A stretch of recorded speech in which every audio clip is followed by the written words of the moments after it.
Automação mais controle é igual a simplicidade e resultado. Quando a gente consegue juntar a automação com alguns controles específicos que a gente vai falar, nós conseguimos criar resultados com muita simplicidade. Então, por mais que a gente fale em automação, muitas vezes a gente imagina um controle muito específico, com inteligência artificial, com diversos computadores e sensores e aquela coisa toda, mas não é necessário e muitas vezes um controle simples com um investimento baixo pode resultar numa grande economia e evitar muitas dores de cabeça, muito desperdício, gastos que não seriam necessários. Dentro disso, a gente destaca alguns pontos-chave, que é o controle de pressão, ou seja, o controle da pressão que a água está alimentando os equipamentos, a sua casa.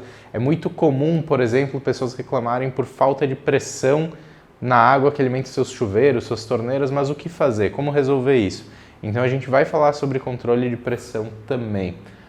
Controle de temperatura, então, tanto para aquecimento, resfriamento. Hoje muitas pessoas utilizam os gases provenientes, por exemplo, de lareiras, de fogões campeiros, fogões a lenha aqui no Rio Grande do Sul e na região sul, para fazer um aquecimento serpentinado de água dentro da descarga desses equipamentos. Então, até uma maneira bastante rudimentar, mas simples, de poder aproveitar uma caloria que estaria sendo jogada fora. A gente vai falar disso um pouco mais adiante também em escala industrial, através do uso da descarga dos compressores, tanto na linha de refrigeração industrial, quanto de outras linhas, para estar aquecendo a água através de uma utilidade que estaria sendo jogada fora.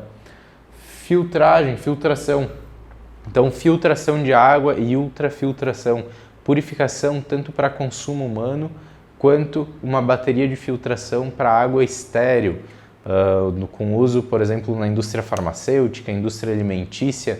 Nós vamos falar da quantidade de água que é consumida para produzir alguns produtos dentro da indústria, como o leite, a carne e diversos outros, café, enfim, chocolate.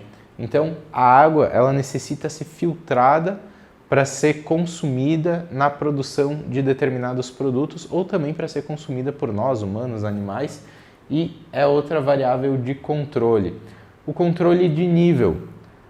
Por muitas vezes, em captação de água de chuva ou, por exemplo, em bombeamento, em sistemas de armazenamento de água, ela fica armazenada em tanques, muitas vezes tanques isolados do ambiente ou não, mas é muito importante um controle de nível, porque se o nível for muito grande, ele possivelmente vai danificar esse tanque se não tiverem dispositivos de segurança.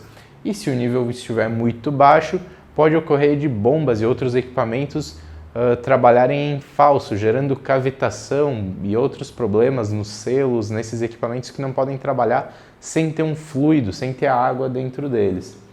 Aqui a gente conclui falando de controle proporcional, que é extremamente superior ao controle estimado. O que quer dizer isso? Muitas vezes em projetos de água, especificamente, as empresas ou as pessoas pensam em um consumo estimado. Qual que é o problema do consumo estimado? Ou você faz ele pelo consumo máximo, ou você faz ele por um consumo médio. Só que o consumo médio não vai atender quando o consumo for máximo.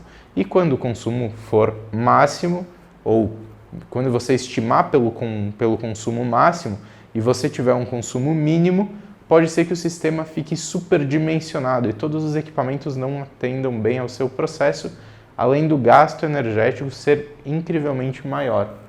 O que acontece? No controle proporcional, ou seja, com transmissor de pressão, inversor de frequência, válvulas modulantes, válvulas motorizadas, você consegue fazer uma alimentação, uma distribuição de água exatamente proporcional ao consumo que está ocorrendo naquele momento. Então, o controle proporcional vai te possibilitar fazer a alimentação exata, não destinar mais água e nem menos água. Isso, claro, é feito em todas as outras utilidades, como na amônia, no vapor, no ar comprimido.